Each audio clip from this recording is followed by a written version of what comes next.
habit moi thin thun nui ta boy no kamar pun nui la moi ma atha ka thir ngut ka ngai to rem thin sa na tang a zing chu chesi lo hin ka ba ha che tlo lo si ka thiam na te pan mo la o ka ha bang che thik tham ko pa that na te in lum moi ta ka hen so nge in chu ka phalo ka thu po fo in thum moi ta ka chom ta ne ka hai phalo ka du ber fo pa tin te mit fuk na sak me moi ka mit la tu mit meng moi ei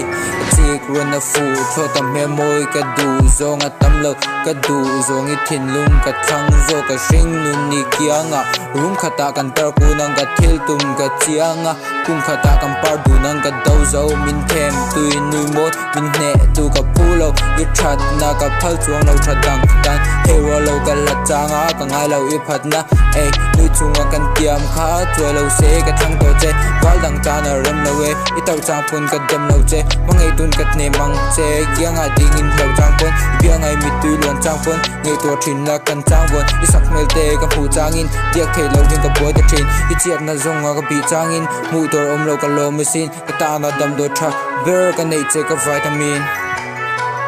wal dang in an hel chang bon kha chu lo lungai du su good